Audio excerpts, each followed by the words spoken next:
Show me your environment and I'll show you your future. I believe it was Jim Rohn who said, you are the average of the 5 people you spend the most time with. So if 4 of your friends are going down to the pub and drinking a couple of nights a week, you will likely be the 5th friend doing the same thing. But the other side of that coin, however, is if 4 of your friends are growth-minded and always trying to climb the proverbial ladder and elevate one another, you will likely be the 5th friend. So environment dictates outcomes. So let's unpack that. And when we're looking at environment, we can look at 3 things: physical environment, digital environment, and social environment. So let's unpack those right now. Physical environment is, do you get your gym kit ready the evening before your training session in the morning? Or do you simply wake up, you're very reactive, and then the likelihood of you doing that session is substantially lower because you weren't proactive on the front end. So getting your gym kit ready, making sure you order the right food in advance of the week starting, prepping and planning for the week ahead. Every single Sunday, I will write down in my planner, week commencing, whatever the date is, and I will put down 5 big needle moving tasks that I want to execute on throughout the course of that week and then tick them off as we go. So there's a few that you can set your physical environment up for success.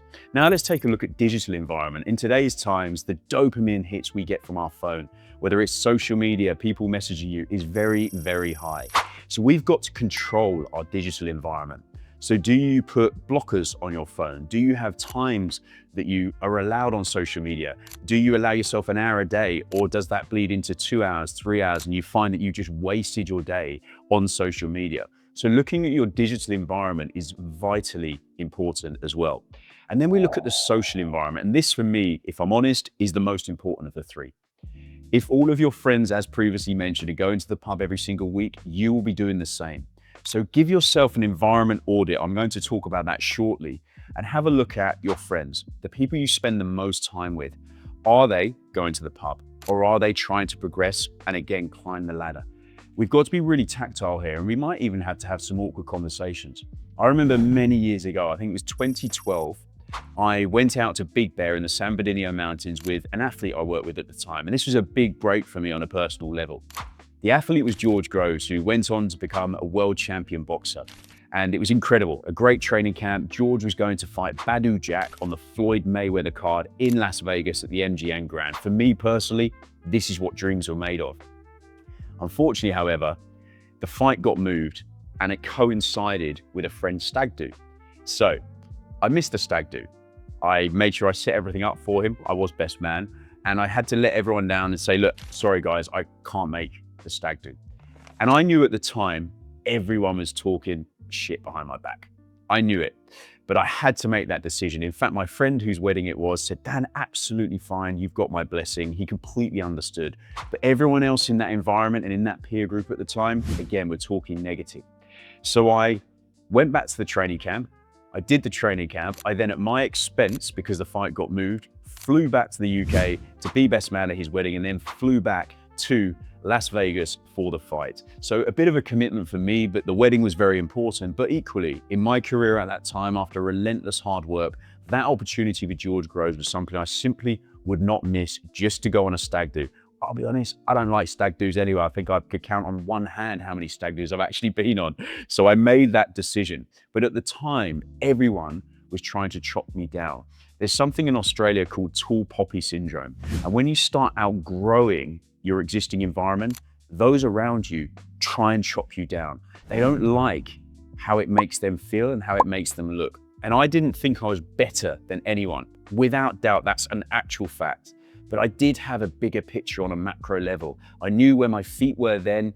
I just didn't enjoy that. I had a bigger future for myself, and that's absolutely fine. So looking at your social environment, you may have to look at a few friends and say, look, I don't need to see those people as frequently. And I might have to put myself in different places to enable me to get to the next level. And that's not being a bad person. But one thing I will say is location and people are really important, because proximity is power. So early on in my career, I used to go into Mayfair in London to get a coffee and do some focused work. Why? Because I was inspired by what was around me. It made me look at things in a very, very different way. Because again, environment dictates outcomes. Where I'm from, it wasn't really inspiring me. So I went into town, I did that, I was inspired by those around me, and I saw what was potentially possible with hard work and diligent effort. So that's something that I did. And going back to proximity as power, I accepted a role at BXR in Marylebone many years ago. I think it was 2016, 2017. It was going to be the state-of-the-art gym in the UK, right in the heart of Marylebone. I knew I was a good practitioner. I'd worked with George Groves in advance of that and a number of other athletes, but geographically, I was coaching out of a CrossFit gym in Feltham, and not the best area. It was a cool gym, but not the best area. So I knew if I wanted to get to that next level, I probably needed to be in a slightly different location and be in proximity with slightly different type of clientele. I had this big vision and plan that potentially I'd work with very high net worth individuals, potentially royal family. Within 7 months of working in BXR in Marylebone, I was working with a royal family from the Middle East.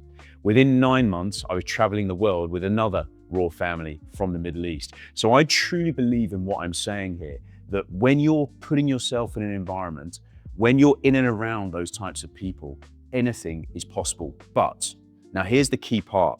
You've got to become a person of value. You can't just go into this environment and take. The law of reciprocity is important. Thou who shall give shall receive. If you become a person of high value, and you're in the right environment and location where these people who potentially can get you to that next level are, that's the key formula to success. So ensure that you provide value, you become an expert in your craft, you're a good person to be around, and you give off good energy, and you make someone feel better and reach their goals, then you will achieve whatever you so wish to achieve. On the subject of energy, now this is really important. Input equals output. Some people are energy givers, some people are energy takers, like a battery. The battery has a plus and a minus. Some people will give you energy. You're around them, you feel inspired. You feel like you can really run through walls. And other people are so negative. They just try and bring you down. Again, tall poppy syndrome, crabs in a bucket. So going back to that social environment, just ensure you are around the right people because they will allow you to really unlock that next level. So 2 questions I want you to ask yourself are, what are the standards that people around you help you set? If the standards are very low, how are you going to have high standards? Your standards are going to be brought down to that level. But equally, the other side of that, if the standards of those around you are very, very high, you're going to be pulled up to their level. You may have seen The Last Dance on Netflix with Michael Jordan, the GOAT when it comes to basketball. And Michael Jordan pulled the likes of Scottie Pippen and co, who were good players at the time. He made them great by pulling them up to his level. Michael would never ask someone to do something if he was not prepared to do it himself. His standards were the highest of high. And he knew that if he wanted to win championships, which he did, he couldn't go at it alone. He had to galvanize the team and he had to change the environment. And to do that, he had to raise those around him standards. And that's why they became so successful, because he really impacted that environment by creating better standards for the organization. I've touched on this already. Are people around you energy drainers or energy givers? So audit your environment and have a look at those around you. Are people looking to take and never really give you any energy to get to the next level?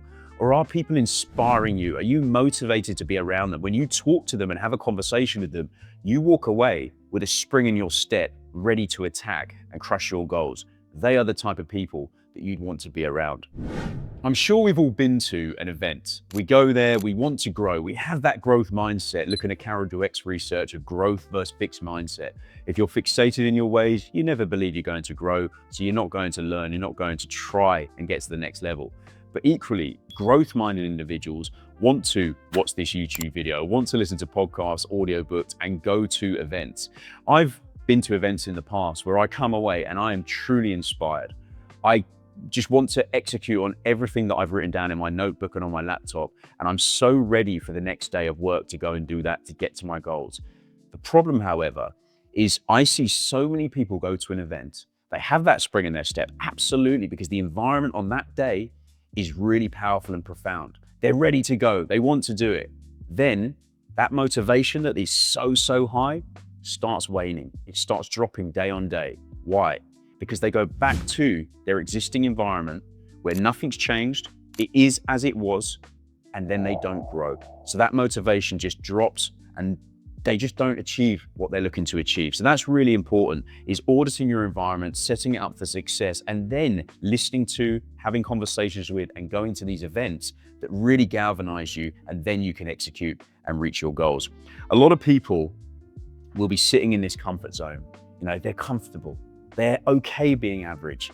And they talk about the past a lot as opposed to the future.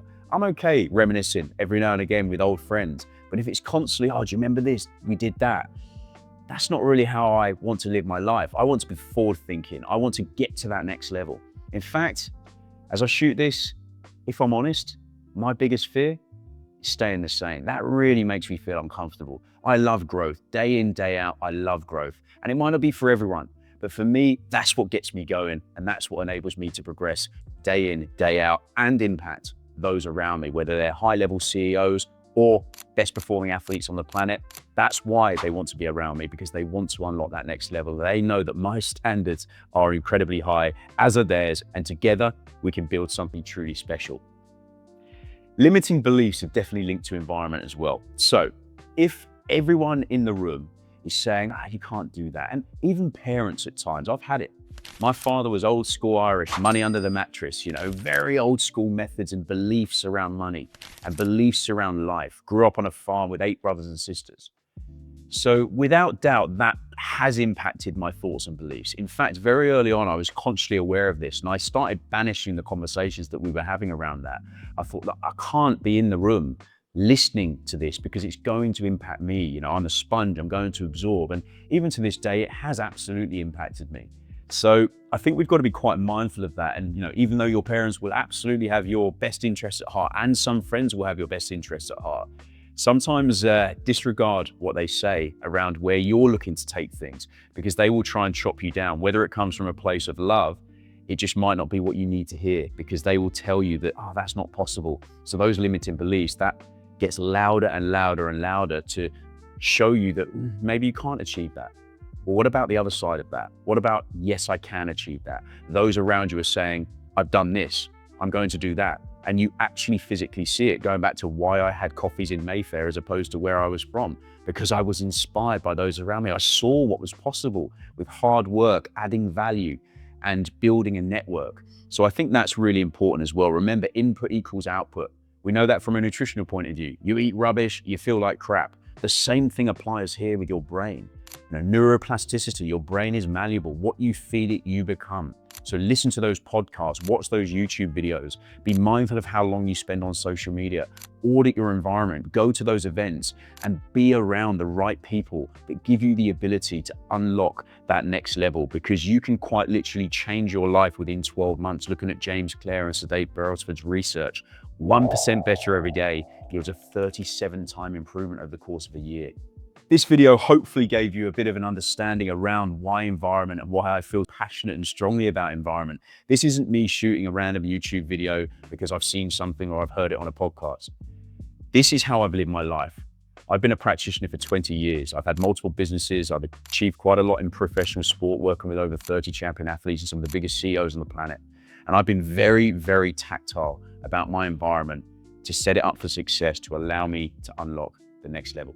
I hope you enjoyed today's video on environment dictates outcomes. Don't forget to like, subscribe, and share, and there'll be lots more high performance videos coming your way.